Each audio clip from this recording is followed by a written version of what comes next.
नमस्कार, जय हिंद। कैसे हैं आप सब? आई होप आप सभी अच्छे हैं और आप सबों की प्रिपरेशन बहुत अच्छे तरीके से हो रही है। दोस्तों, डेली करंट अफेयर्स की क्लासेस जो एक्चुअली आप यहाँ पर हमारे माध्यम से फॉलो करते हैं, चीज़ों को पढ़ते हैं, समझते हैं, तो आज से इस सीरीज में एक बड़ा बदलाव होने जा रहा है। ऐसे तो बहुत सारे लोग डिमांड भी कर रहे थे कि सर बोर्ड आपके पास है तो प्रत्यक्ष आके आप क्यों नहीं पढ़ाते हैं, तो यही वो बदलाव होने जा रही है। अब आप मुझे सामने से देख पाएंगे और जो चीज़ें हम आपको बतलाएंगे थोड़ा सा इंटरेक्शन जो है वो बढ़ेगा और चीज़ें याद रखने में थोड़ी ज़्यादा आसानी होगी पहले के कंपैरिजन में। तो मैं कोशिश करूंगा कि मैं सामने आके चीज़ों को आपको बता सकूं, पढ़ा सकूं। तो आज से इसकी शुरुआत हम कर रहे हैं। ध्यान दीजिएगा, ये डेली करंट अफेयर्स की वही सीरीज है जो आप लोग प्रतिदिन देखते हैं। तो करंट अफेयर्स के इस सीरीज में बिहार, राष्ट्रीय, अंतर्राष्ट्रीय तीनों घटनाओं का संग्रह होता है और तमाम जानकारी विस्तृत तौर पर हम यहाँ पर आपको देते हैं। और बखूबी ये सीरीज बिहार की प्रतियोगी परीक्षाओं पर केंद्रित है, आप लोग तो जानते ही हैं। और साथ साथ इसका पीडीएफ फाइल भी आप लोगों को दिया जाता है, एप्लीकेशन पे मिलता है, आप वहां से इसको प्राप्त कर सकते हैं। अच्छा, पिछले वीडियो में दरअसल अब यहाँ पर हम सेशन की शुरुआत करते हैं। पिछले वीडियो में एक प्रश्न हमने आपसे पूछा था। देखिए, ये प्रश्न था कि हालिया आई एक रिपोर्ट के अनुसार प्रधानमंत्री रोजगार सृजन कार्यक्रम के या फिर कार्यक्रम योजना के कार्यान्वयन में बिहार कौन से स्थान पर रहा है। तो यहां पर इस प्रश्न का राइट आंसर था विकल्प नंबर सी, यानी कि तीसरा स्थान। दरअसल जम्मू कश्मीर और तमिलनाडु के बाद इसमें बिहार को तीसरा स्थान मिला है। तो इस प्रश्न को लेकर जो जानकारी विस्तृत तौर पर आपको हमने दिया था, आई होप कि वो चीज़ें आपको याद होगा। अगर आपने नहीं देखा तो पिछला क्लास जरूर देख लीजिएगा। अच्छा, बीएम ऑनलाइन लर्निंग एप्लीकेशन पे यही वो कोर्स है जो कि करंट अफेयर्स के तमाम मटेरियल, टेस्ट सीरीज और बहुत सारी चीज़ें इसमें आपको मिलने वाला है। यानी कि करंट अफेयर्स की पूरी प्रिपरेशन बिहार के एग्जाम के लिए इस कोर्स के माध्यम से आप कर सकते हैं। ये पैकेज प्लान यहाँ पर आपको दिख रहा है, लेकिन खास बात यहाँ पर यह है कि जो पहली बार इस कोर्स को ज्वाइन करेंगे, एप्लीकेशन को डाउनलोड कर कोर्स को ज्वाइन करते समय ये कूपन कोड अप्लाई कीजिएगा। हालांकि वो कूपन कोड आपको एप्लीकेशन पे ही शो हो जाएगा। न्यू कूपन कोड है NEW, जहां पर आपको एडिशनल डिस्काउंट इसमें मिल जाएगा। तमाम पीडीएफ फाइल को वहां से प्राप्त कर सकते हैं। अच्छा, रिसेंटली जो मंथली करंट अफेयर्स की हमारी सीरीज चलती है उसमें मार्च और इसके अतिरिक्त देखिए फरवरी मार्च वाला वीडियो आपको प्रोवाइड किया गया, अप्रैल वाला थोड़ा भी पेंडिंग है। जल्द ही आने वाले 2-3 दिनों में ये वीडियो आपको देखने को मिलेगा। तो monthly Bihar special current affairs का जो संग्रह होता है उसको जरूर देखिएगा। इसका 2 पीडीएफ आपको मिलता है, दोनों को आप सभी डाउनलोड कीजिएगा। उसमें एक प्रिंटेबल है, उसको प्रिंट करके जरूर चीजों को पढ़िएगा, निश्चित तौर पर वो आपके लिए फायदेमंद होने वाली है। चलिए सेशन की शुरुआत करते हैं। अब यहाँ पर आज के हम इस वीडियो के पहले प्रश्न से देखिए, पहला प्रश्न है कि केंद्र सरकार की हालिया आई एक रिपोर्ट के अनुसार बिहार में नदी डॉल्फिन की संख्या देश भर के कुल डॉल्फिन का कितना प्रतिशत है। नवीनतम रिपोर्ट है। इस रिपोर्ट के आधार पर जो खास करके रिपोर्ट आई है, जो बिहार में नदी डॉल्फिन है उसकी संख्या का आकलन किया गया पूरे भारत में जो डॉल्फिन है उससे। तो वही प्रश्न है कि बिहार में इसका कितना प्रतिशत है कुल डॉल्फिन का देश भर के।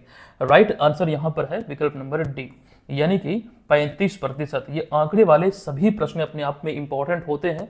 इन सभी पॉइंट को, खास करके जो आंकड़े आपको देखते हैं, ध्यान रखना है। अब संबंधित तथ्यों में पहला पॉइंट आपके समक्ष है कि केंद्र सरकार द्वारा हालिया जारी एक रिपोर्ट के अनुसार बिहार देश भर में दूसरा सर्वाधिक डॉल्फिन वाला राज्य है। अच्छा, इस मामले में डॉल्फिन की संख्या की बात करें तो उत्तर प्रदेश, हालांकि लंबे समय से उत्तर प्रदेश इसमें पहले स्थान पर है। अभी भी जो रिपोर्ट आई इसमें उत्तर प्रदेश पहले स्थान पर है। अच्छा, रिपोर्ट के आधार पर अगर हम बात करें तो देश में कुल डॉल्फिन की जो संख्या बतलाई गई ये 6327 बतलाई गई, जिसमें 2220 डॉल्फिन यानी कि 2220 डॉल्फिन बिहार राज्य में पाए जाते हैं या फिर पाए गए हैं एक्चुअली में, जो कि देश भर का कुल 35% है।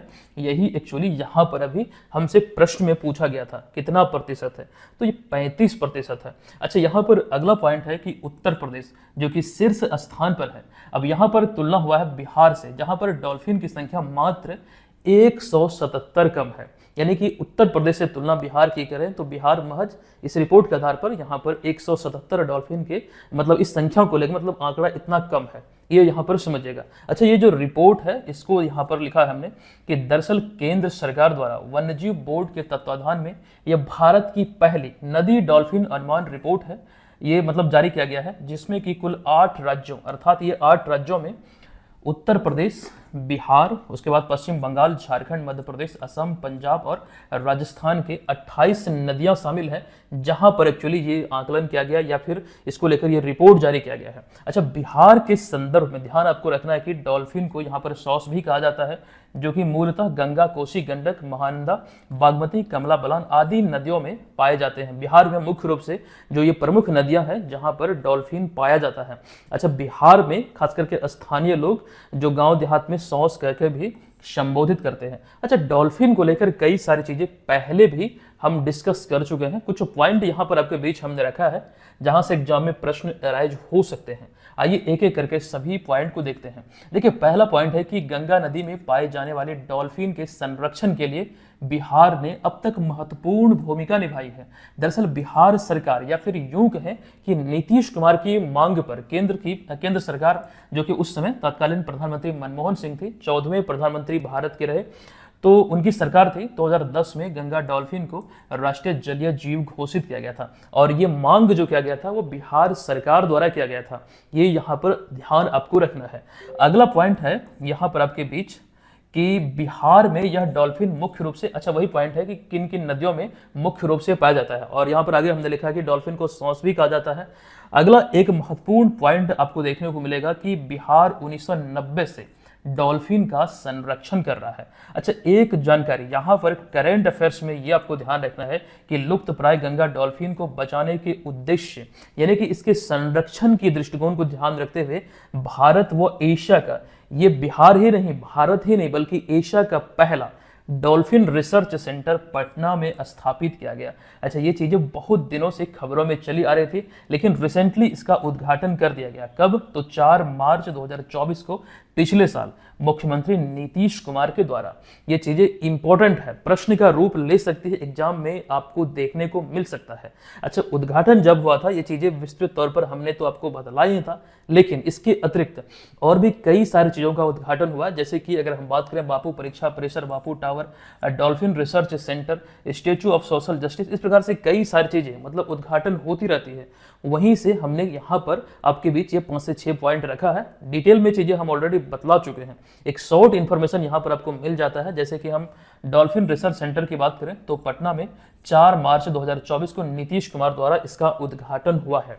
ये इंपॉर्टेंट है, एग्जाम में पूछे जा सकते हैं, ये प्रबल संभावना हमें यहाँ से नजर आती है। ठीक है, ये सभी चीजें पीडीएफ में आपको मिल जाएगा, पीडीएफ जरूर डाउनलोड कर लीजिएगा आप लोग। चलिए आते हैं दूसरे प्रश्न पे। देखिए, दूसरा प्रश्न है कि सैंपल रजिस्ट्रेशन सिस्टम रिपोर्ट 2025 के नवीनतम आंकड़ों के अनुसार बिहार में मातृ मृत्यु दर घटकर कितनी हो गई है। देखिए, सैंपल रजिस्ट्रेशन सिस्टम की ये मतलब पोर्टल की ये रिपोर्ट है। अब यहाँ पर मातृ मृत्यु दर को लेकर ये पूछा गया है। अब बिहार में ये घटकर हो गया है 100, यानी कि विकल्प नंबर ए यहाँ पर इस प्रश्न का राइट आंसर हो जाता है। अब यहाँ पर आपको जानकारी दे दूं, सैंपल रजिस्ट्रेशन सिस्टम रिपोर्ट की या फिर रिपोर्ट की हालिया जारी जो 2025 को लेकर जो आंकड़े आए हैं उसके अनुसार बिहार में मातृ मृत्यु दर 100 हो गया है। अब ये मातृ मृत्यु दर क्या है, ये चीजें पहले भी हम डिस्कस कर चुके हैं, अभी पुनः हम आपको बतलाएंगे। लेकिन उससे पहले ये आंकड़ा जो बिहार को लेकर लिखा गया है कि बिहार में ये घटकर 100 हो गई है। दरअसल वर्ष 2021 के आंकड़ों के अनुसार बिहार में मातृ मृत्यु दर 118 थी, लेकिन अब यह घटकर हो चुका है 100।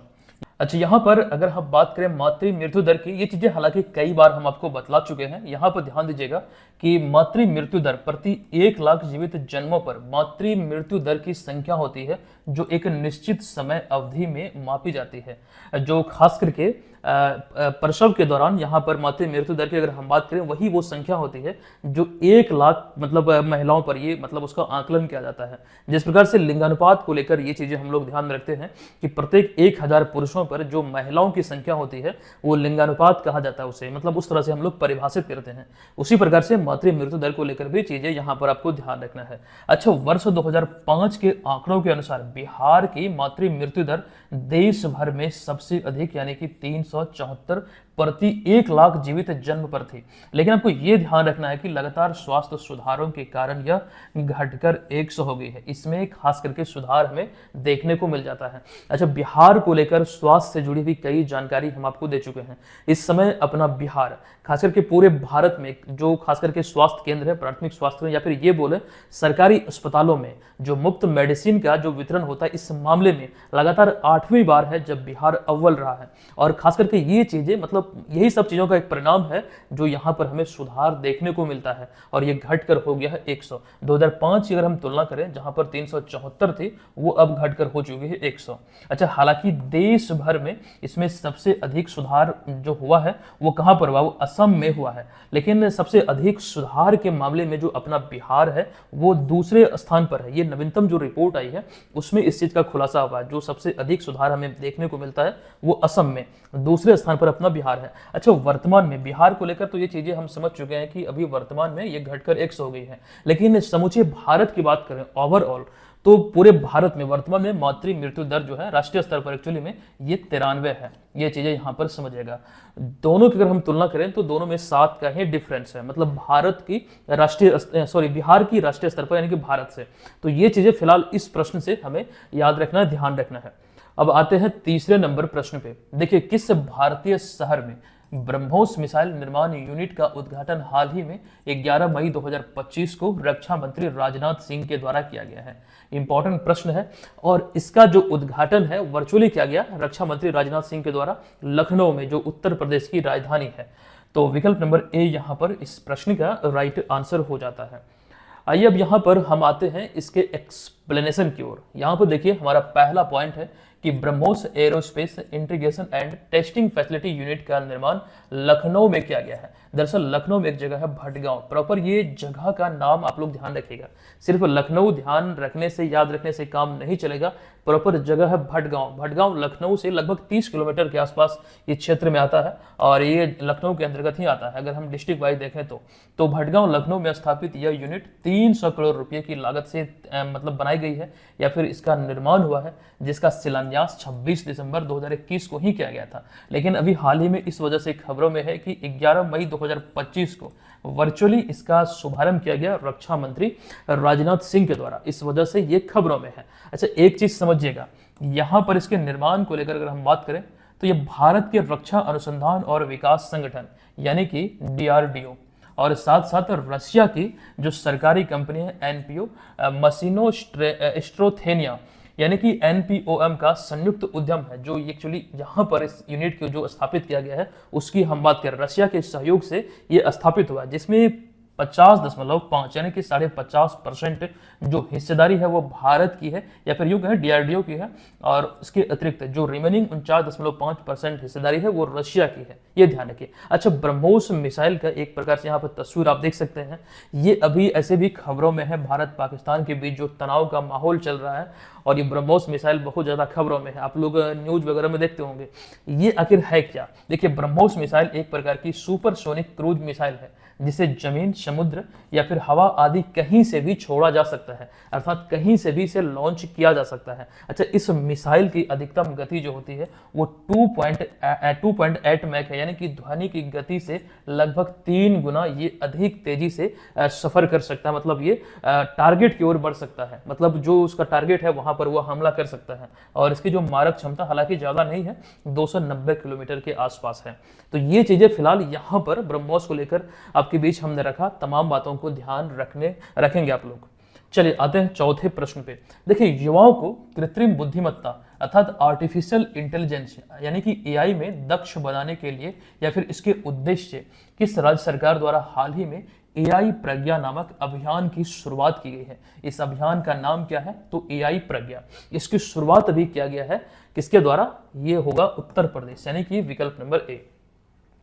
देखिए, यहां पर इनसे जुड़ी हुई कुछ महत्वपूर्ण बातें रखी गई है, जैसे कि उत्तर प्रदेश सरकार द्वारा युवाओं को आर्टिफिशियल इंटेलिजेंस में दक्ष बनाने के उद्देश्य से हाल ही में AI प्रज्ञा नामक अभियान की शुरुआत की गई है। अच्छा, इसके तहत इस अभियान की बात करें, किसी भी अभियान को लेकर तो वो इंपॉर्टेंट होता ही है किसके द्वारा ये शुरू किया गया है, लेकिन वो अभियान क्या है, कैसे संचालित होगा, मतलब किस प्रकार की उसकी रूपरेखा होने वाली है, वो चीज़ें भी इंपॉर्टेंट हो जाती है। देखिए इसके तहत 10 लाख युवाओं को, जो कि उत्तर प्रदेश के युवाओं की बात हो रही है, तो उनको machine learning, robotics, cloud computing, automation, cyber सुरक्षा, कृत्रिम बुद्धिमत्ता, डेटा एनालिसिस आदि कई क्षेत्रों में प्रशिक्षण दिया जाएगा, जो कि भविष्य में राज्य को यानी कि उत्तर प्रदेश को तकनीकी हब के रूप में स्थापित करने में ये एक प्रकार से मदद करेगा, जिसको लेकर अभी हाल ही में उत्तर प्रदेश सरकार द्वारा इसकी शुरुआत की गई है। अच्छा, ये जो कार्यक्रम है या फिर जो ये पहल है, ये ऑनलाइन और ऑफलाइन दोनों ही माध्यम में संचालित होगा और इसमें प्रशिक्षण के बाद युवाओं को प्रमाण पत्र यानी कि सर्टिफिकेट दिया जाएगा,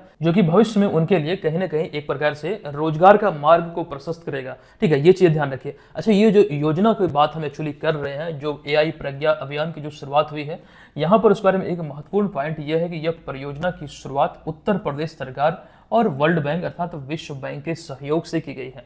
तो फिलहाल यहाँ पर इतनी बातें ये एआई प्रज्ञा अभियान को लेकर ध्यान रखना है।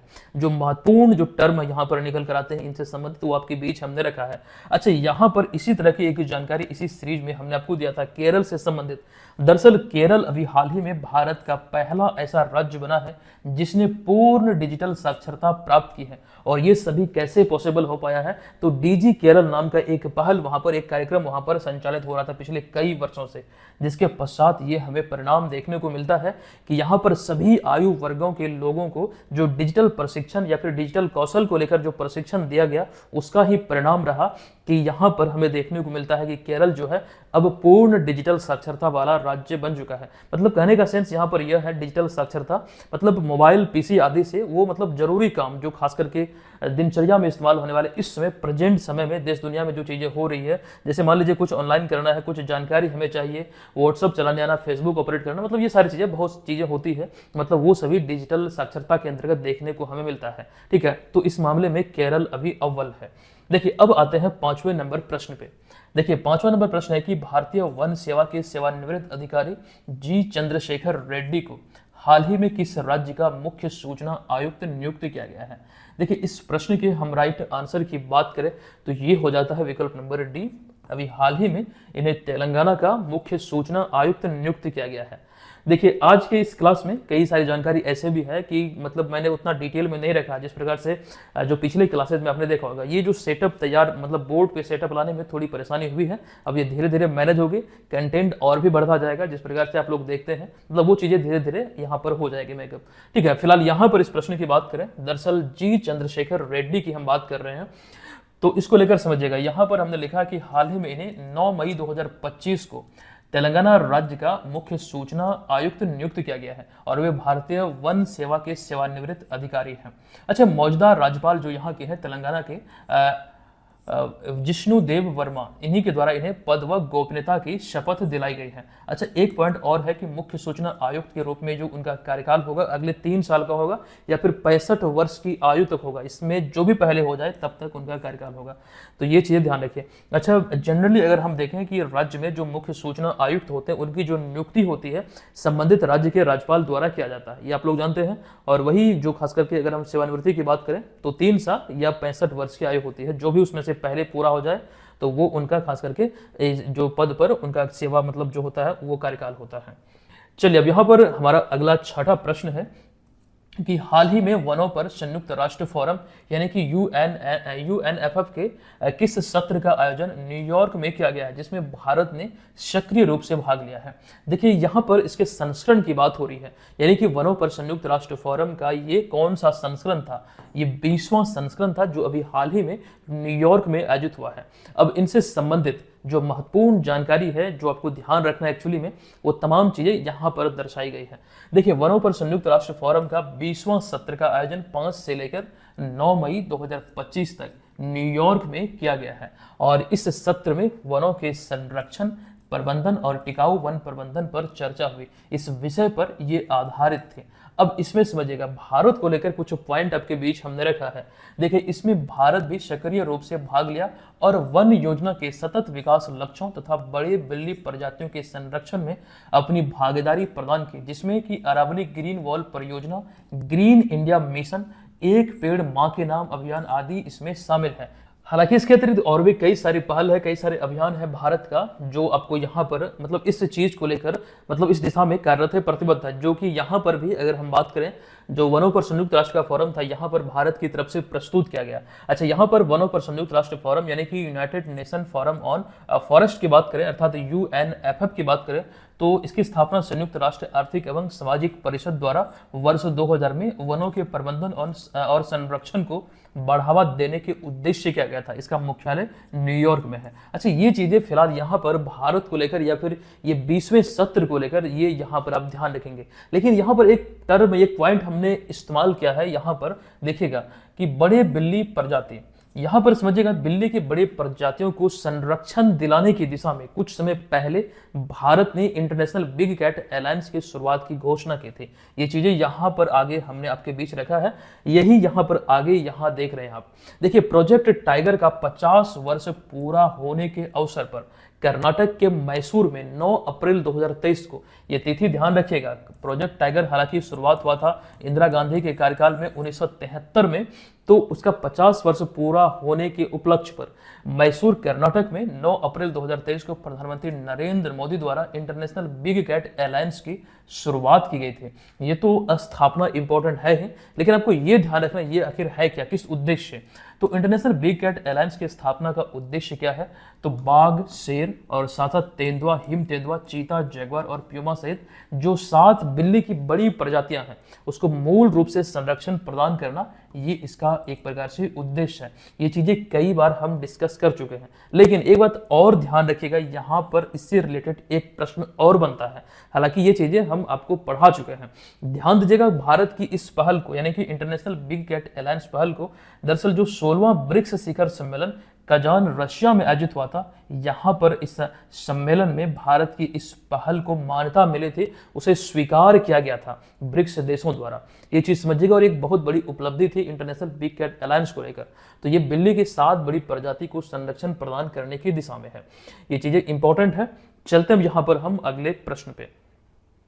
देखिए, 7वां प्रश्न है कि निम्नलिखित में से कौन हाल ही में 14 मई 2025 को भारत के 52वें मुख्य न्यायाधीश नियुक्त किए गए हैं, इनका नाम क्या है। राइट आंसर होगा भूषण राम कृष्ण गवई, अतः विकल्प नंबर डी इस प्रश्न का राइट आंसर है। देखिए, इन्हें आप यहाँ पर तस्वीर में देख रहे हैं, न्यायमूर्ति BR गवई, फुल फॉर्म इनका जो है, यानी कि फुल फॉर्म नहीं मतलब बोल सकते हैं कि एक प्रकार से इनका पूरा नाम जो है भूषण रामकृष्ण गवई, जो कि अभी हाल ही में 14 मई 2025 को भारत के 52वें मुख्य न्यायाधीश के रूप में शपथ ग्रहण किए हैं। अब यहाँ पर इनसे संबंधित 2-3 पॉइंट बहुत ही इंपॉर्टेंट है। देखिए, वे देश के पहले बौद्ध मुख्य न्यायाधीश और अनुसूचित जाति के दूसरे मुख्य न्यायाधीश हैं, और उन्होंने न्यायमूर्ति संजीव खन्ना का स्थान लिया है, और उनका जो कार्यकाल है ये 23 नवंबर 2025 तक होने वाला है। यानी कि बात हम कर रहे हैं यहाँ पर भूषण रामकृष्ण गवई के, जो अभी हाल ही में भारत के 52वें मुख्य न्यायाधीश के रूप में चुने गए हैं।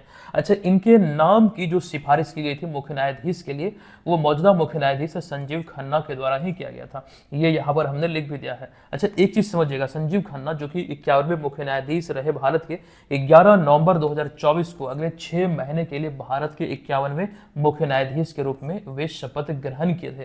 तो ये चीजें यहाँ पर समझने योग्य है, क्योंकि ये खबरों में है, तो इनसे पिछला वाला एग्जाम में पूछा जा सकता है आपको, क्योंकि कई बार इस तरह के प्रश्न अराइज हुए हैं। अच्छा, एक जानकारी और, अगर आपसे ये पूछा जाता है एग्जाम में कि न्यायमूर्ति मतलब भारत के पहले जो सुप्रीम कोर्ट के मुख्य न्यायाधीश थे वो कौन थे, तो वो यहाँ पर हमने लिखा है कि न्यायमूर्ति HJ कैनिया, जो कि भारत के पहले मुख्य न्यायाधीश थे। अच्छा, पटना हाईकोर्ट की बात करें, पटना हाईकोर्ट के मौजूदा वो 44वें मुख्य न्यायाधीश हैं कृष्णन विनोद चंद्रन या फिर KV चंद्रन, और ये केरल के रहने वाले हैं। और पटना हाईकोर्ट को लेकर एक जानकारी ये ध्यान रखिएगा कि इसकी स्थापना आपसे पूछा जाता है एग्जाम में, कई बार पूछा गया है।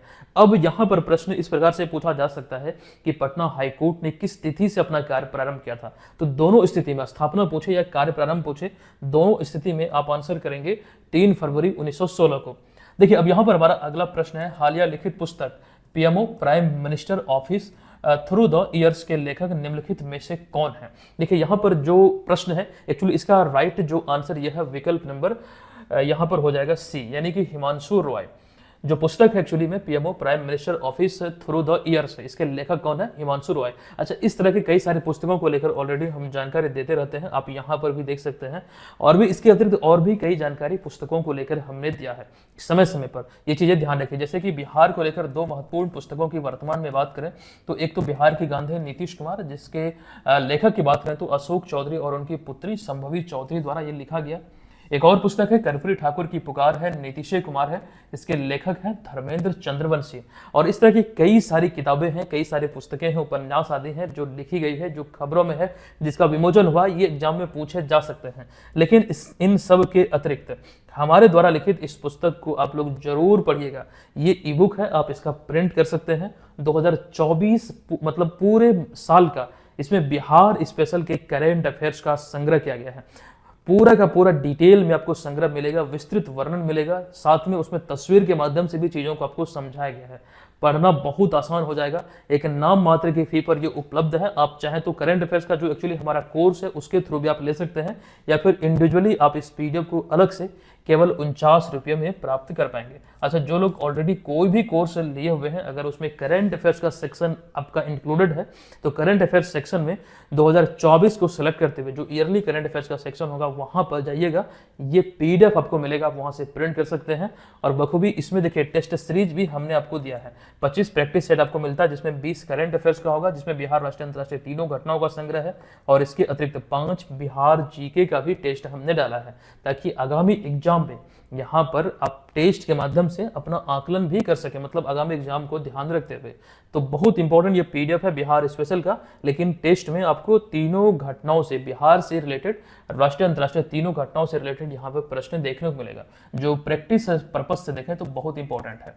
चलिए, अब यहाँ पर 9वां प्रश्न है कि निम्नलिखित में से कौन हाल ही में विश्व कानून कांग्रेस सम्मान पाने वाले पहले भारतीय वकील बने हैं? बहुत ही इंपॉर्टेंट ये प्रश्न है। इस प्रश्न का राइट आंसर होगा भुवन रिभु। विकल्प नंबर सी करेक्ट हो जाएगा। आपको बता दूं, प्रख्यात बाल अधिकार वकील भुवन रिभु, जो आप यहाँ पर एक्चुअली तस्वीर में देख रहे हैं, ठीक है, आपको इनके बारे में ये ध्यान रखना है कि विधि मतलब विश्व विधि कांग्रेस में विश्व न्यायवादी संघ द्वारा अभी इन्हें सम्मान पदक से सम्मानित किया गया है। और इसके साथ ही ये सम्मान पाने वाले, यानी कि यहाँ पर विश्व विधि कांग्रेस में सम्मानित होने वाले, आपको ध्यान रखना, पहले भारतीय वकील बनने का इन्हें गौरव प्राप्त हो जाता है। तो इसको हल्के में बिल्कुल नहीं लेना है, इंपॉर्टेंट है, इस तरह के एग्जाम में पूछे जा सकते हैं प्रश्न। अच्छा, एक चीज और, अगर हम बात करें यहाँ पर ये पुरस्कार समारोह की, तो डोमिनिक गणराज्य में 4 से लेकर 6 मई तक आयोजित इस कार्यक्रम में 70 से अधिक देशों के लगभग 1500 से अधिक कानूनी दिग्गजों और 300 वक्ताओं ने हिस्सा लिया था, जहां पर यह सम्मान भारत को मिला, भारत के किनको? भुवन रिभु को। चलिए आगे आते हैं। अगला 10वां प्रश्न है कि निम्नलिखित में से किनके द्वारा हाल ही में ग्लोबल मीथेन ट्रैकर 2025 नामक रिपोर्ट जारी किया गया है?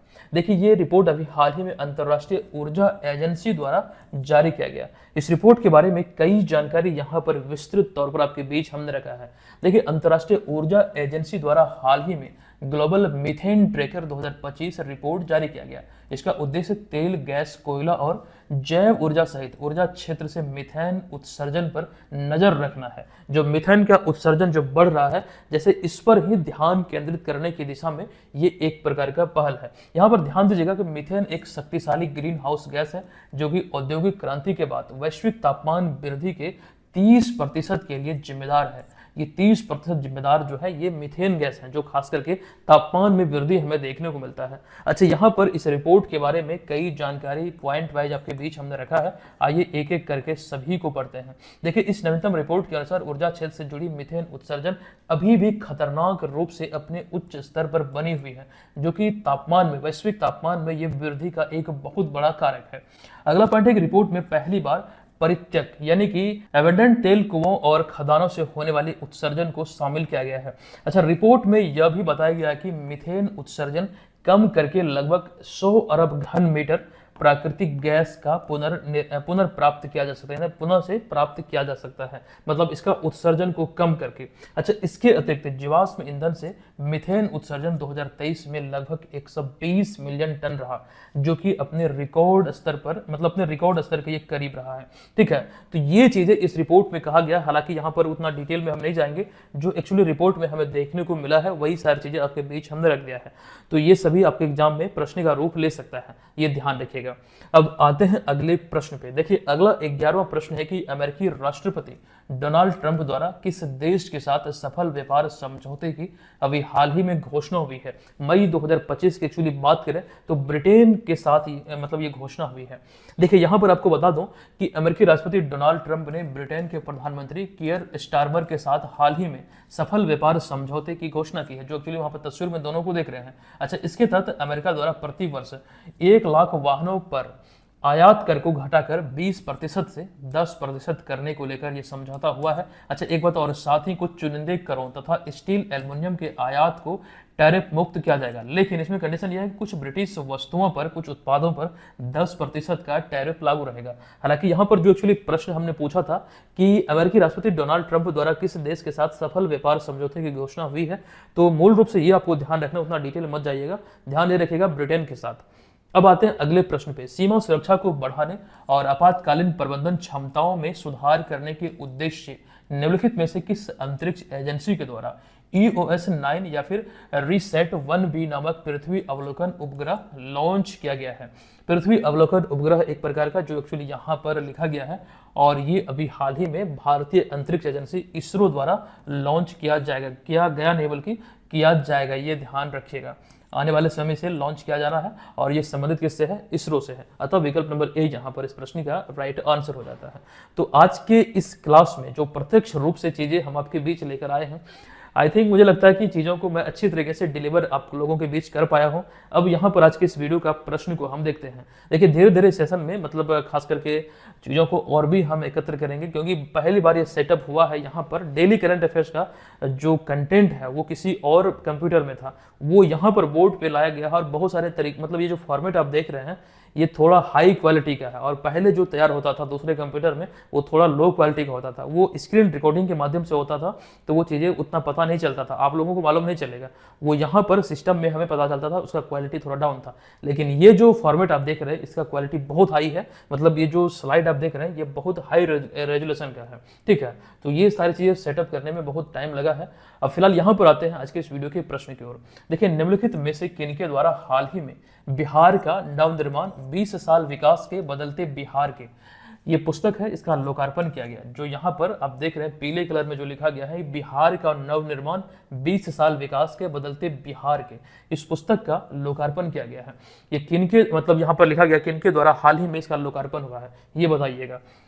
ये सरकार द्वारा भी हाल ही में लॉन्च हुई, इसको लेकर डिटेल में जानकारी हम दे चुके हैं। बिहार को लेकर ऐसे तो कई सारी पुस्तिका अभी हाल ही में लॉन्च हुई है। आई थिंक पिछले 1-2 सप्ताह में 2-3 पुस्तिका को लेकर हम जानकारी आपको दे चुके हैं।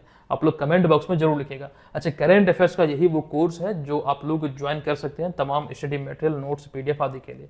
अच्छा, BPSC वाला ये कोर्स है, प्रॉपर तरीके से एप्लीकेशन पे संचालित हो रहा है। इस कोर्स में भी करंट अफेयर्स के तमाम मटेरियल आपको मिल जाते हैं। लेकिन अभी मैं जानकारी आपको देने वाला हूँ, इसी कोर्स में टेस्ट सीरीज लॉन्च हुआ है। ये ध्यान रखिएगा, टेस्ट सीरीज की रूपरेखा यहाँ पर दी गई है। 220 प्लस आपको टेस्ट इसमें मिलेंगे, 70 इसमें फुल लेंथ टेस्ट होगा। इसके अतिरिक्त 150 प्लस सेक्शनल टेस्ट होंगे, जिसमें history, geography, polity, economics, science आदि होंगे। करंट अफेयर्स होंगे, बिहार जीके होंगे, और करंट अफेयर्स का सिलेक्टेड टेस्ट होंगे। बहुत सारी चीजें यहाँ पर आपको मिलेगी। और केवल यहाँ पर आपको ये ध्यान रखना है, अगर आप इस कूपन कोड का इस्तेमाल करते हैं तो 199 रुपये में ये ऑफर पुनः से शुरू हुई है, लिमिटेड टाइम के लिए है। आप लोग जाके ज्वाइन कर सकते हैं। कोई जानकारी चाहिए, हमारा हेल्पलाइन नंबर यहाँ पर आपको दिख रहा है 8228947923, 8228947923। आप हमें कॉल कीजिएगा, कॉल नहीं लगे तो व्हाट्सअप कीजिएगा। और साथ साथ एप्लीकेशन को जब डाउनलोड करेंगे तो वहाँ पर भी एक चैट वाला सेक्शन है, आप वहाँ से हमसे डायरेक्टली, हमारे टीम से आप बात कर सकते हैं। ठीक है, तो ये सारी चीज़ें ध्यान रखिएगा। अब हम आज के सेशन को समाप्त करते हैं और मिलेंगे आपसे नेक्स्ट वीडियो में। और कमेंट बॉक्स में अपना आंसर जरूर कीजिएगा, जो एक्चुअली यहाँ पर प्रश्न आपको हमने पूछा था, इसका आंसर आपको कमेंट बॉक्स में लिखना है। हम मिलते हैं आपसे नेक्स्ट वीडियो में, तब तक के लिए धन्यवाद। जय हिंद।